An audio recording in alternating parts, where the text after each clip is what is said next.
नमस्कार, मी पंजाब डक. 26च्या दरम्यान काही काही ठिकाणी मुसळधार पाऊस पडणार आहे म्हणून धुळे जिल्हा, चाळीसगाव तालुका, त्याच्यानंतर जळगाव जिल्हा, त्याच्यानंतर पाचोरा, बोदवड, रावेर ह्या तालुक्यातल्या शेतकऱ्यांनी अंदाज लक्षात घ्यायचा. त्याच्यानंतर नाशिक, मालेगाव, कळवण, सटाणा, नामपूर, येवला, त्या सगळ्या पट्ट्यातल्या नाशिक जिल्ह्यात सगळ्यांनी काय करायचं, या 21 ते 26च्या दरम्यान नाशिक, उत्तर महाराष्ट्राकडं काय काय ठिकाणी अतिवृष्टी होणार आहे म्हणून हा अंदाज लक्षात यायचा. अतिवृष्टी झाल्यामुळे वडी नाल्यांना, नद्यांना पूर देखील येणार आहे म्हणून हे देखील लक्षात यायचं. म्हणजे त्याच्यानंतर मुंबईला देखील अतिमुसळधार पाऊस पडणार आहे. त्याच्यानंतर इगतपुरीकडे देखील चांगला राहणार आहे. संगमनेर, अकोले, ओझर, गणपती त्या परिसरात देखील जोराचा पाऊस पडणार आहे. जुन्नर, सिन्नर तिकडे जरी खूप या 21 ते 26 चांगला पाऊस पडणार आहे. त्याच्यानंतर कोकणपट्टी, घाटमाता म्हणजे रत्नागिरीपासून इकडं पालघरपर्यंत ते घाटमाथ्यावरला पाऊस जोरात मुसळधार चालूच राहणार आहे 26 तारखेपर्यंत म्हणून हे अंदाज लक्षात घ्यायचा. पुण्याकडे देखील खूप पाऊस पडणार आहे.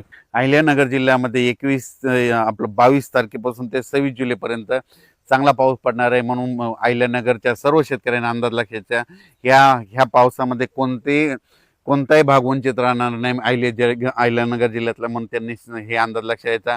पुणे जिल्ह्यात देखील कोणताही भाग वंचित राहणार नाही म्हणून हे देखील अंदाज लक्षात घ्यायचा. त्याच्यानंतर सोलापूर जिल्ह्यामध्ये 26 तारखेपर्यंत पाऊस पडणार आहे, चांगला पडणार आहे. इकडं जसं अतिवृष्टी तितका नाही पडणार पण तुमच्या इकडे पिकाला लागेल तसा पडणार आहे म्हणून हा अंदाज लक्षात घ्यायचा. त्याच्यानंतर बीड जिल्ह्यात देखील आज 22 तारखेपासून ते 26 जुलैपर्यंत चांगला जोराचा पाऊस पडणार आहे. काही ठिकाणी ओढे नाले वाहतील, काही शेतामध्ये पाणी साचेल, काही ठिकाणी रिमझिम पडेल, पण 26 तारखेपर्यंत चांगला पाऊस पडणार आहे. बीड जिल्ह्यातला अंदाज लक्षात येता. जालना देखील चांगला पाऊस होणार आहे.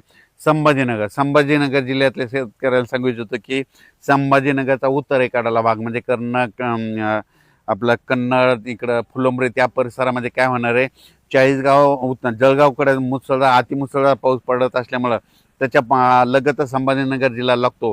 त्याच्यामुळे संभाजीनगरच्या उत्तरेकडील भागामध्ये काही ठिकाणी मुसळधार पाऊस पडणार आहे. छोटे छोटे जे तळे असतील त्याच्यात देखील पाणी येणार आहे म्हणून हा अंदाज त्या संभाजीनगरच्या सर्व जिल्ह्यातल्या शेतकऱ्यांनी लक्षात घ्यायचा. पैठण, इकडं कोपरगाव, राहता, शिर्डी ह्या परिसरात बी चांगला पाऊस पडणार आहे म्हणजे त्यांच्यासाठी आनंदाची बातमी. त्याच्यानंतर आपण परत परभणी जिल्ह्याकडे वळू. परभणी जिल्ह्यामध्ये आज 22 तारखेपासून ते 26 तारखेपर्यंत चांगला जोराचा पाऊस पडणार आहे.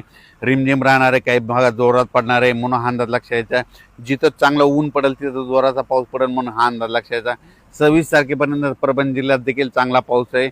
आणि कालच्या अंदाजात सांगितलं होतं पालम पट्ट्यात पडेल, तर पालमला काल रात्रीच्याला पडला आणि पालम तालुक्यामध्ये आज देखील पडणार आहे म्हणून त्यांच्यासाठी आनंदाची बातमी. बीड जिल्ह्यात देखील जे कडाष्टी भाग आहे त्या परिसरात थोडाफार पाऊस कमी होता, तिकडे देखील झाला, पण आज म्हणजे 22 ते 26च्या दरम्यान तिकडे देखील पडणार आहे म्हणून त्यांच्यासाठी देखील आनंदाची बातमी. लातूर जिल्ह्यात देखील ह्या 6 दिवसात चांगला पाऊस पडणार आहे म्हणून त्यांच्यासाठी आनंदाची बातमी. त्याच्यानंतर नांदेड जिल्ह्यामध्ये देखील पाऊस पडणार आहे. जे वंचित गावं तालुके राहिले तिकडे देखील सगळीकडे पाऊस काल झाला आणि त्याच्यातून जर काही शिल्लक राहिले असेल तर तिकडे देखील 26 जुलैपर्यंत चांगला पाऊस पडणार आहे म्हणून हा अंदाज लक्षात घ्यायचा. त्याच्यानंतर हिंगोली जिल्ह्यात देखील आज म्हणजे 22, 23, 26 तारखेपर्यंत चांगला पाऊस पडणार आहे म्हणून हे लक्षात घ्यायचं.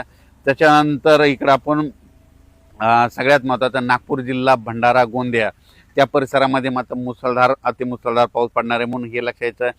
ते लो प्रेशर इकडं अमरावतीकडून जात असल्यामुळे अमरावती जिल्ह्यात देखील मुसळधार काही भागात पाऊस पडणार आहे म्हणून त्यांनी लक्षात द्यायचा. त्याच्यानंतर अकोल्याकडे देखील मुसळधार पाऊस पडणार आहे. अकोल्याच्या उत्तरेकडून म्हणजे परतवाडा, अचलपूर त्या परिसरामध्ये जोराचा पाऊस पडणार आहे म्हणून त्यांनी देखील 4 दिवसाचा अंदाज लक्षात द्यायचा. त्याच्यानंतर सगळ्यात सांगायचं झालं तर म्हणजे मध्य प्रदेश, महाराष्ट्राच्या बाजूला मध्य प्रदेश आणि इकडं गुजरात आहे. ह्यामध्ये 22 ते 26च्या दरम्यान मध्य प्रदेशमध्ये इंदोर, खंडवा, बुरामपूर त्या परिसरामध्ये, त्याच्यानंतर इकडं सुरत, गुजरातकडं खूप पाऊस पडणार आहे. त्याच्यामुळं महाराष्ट्राच्या बाजूचे जितके तालुके आहेत समजा लगतचे, मग त्याच्यामध्ये भंडारा येतं, गोंदिया येतं, अमरावती येतं, अचलपूर येतं, मोर्शी येतं, त्याच्यानंतर जळगाव जामोद येतं, त्याच्यामध्ये जळगाव येतं, धुळे येतं, नंदुरबार येतं. त्याच्यामुळे त्या राज्यात मध्य प्रदेश, गुजरातकडे खूप अतिवृष्टी होणार आहे म्हणून त्याचा असर महाराष्ट्राच्या ह्या बॉर्डरच्या शेतावर पडणार आहे म्हणून हा अंदाज त्या शेतकऱ्यांना अंदाज लक्षात यायचा, कारण की तिकडं मुसळधार म्हणजे आपल्या मध्य प्रदेश आणि गुजरातची जी सीमा आहे, तर त्या सीमालगतचे जितके तालुके आहेत आणि जितके जिल्हे आहेत, त्या जिल्ह्यामध्ये मात्र अतिमुसळधार पाऊस पडणार आहे म्हणून त्यांनी देखील अंदाज लक्षात यायचा. त्याच्यानंतर बुलढाणा जिल्ह्यामध्ये घाटमाथ्याच्या खाली म्हणजे इकडं जळगाव जामोद, इकडं नांदुरा त्या परिसरामध्ये देखील मुसळधार पाऊस पडणार आहे म्हणून त्याच्यासाठी आनंदाची बातमी. इकडं चिखली, बुलढाणा, खामगाव, मेकर तिकडे देखील चांगला पाऊस पडणार आहे. रिसोडकडे देखील 26 तारखेपर्यंत चांगला पाऊस पडणार आहे म्हणून हा अंदाज लक्षात यायचा. सांगायचं झालं तर यवतमाळ जिल्हा, गडचिरोली, चंद्रपूर तिकडं मात्र सगळीकडे पाऊस चांगला राहणार आहे म्हणून हा अंदाज लक्षात यायचा. अचानक वातावरणात बदल झाला तर परत एक मेसेज दिला जाईल. धन्यवाद.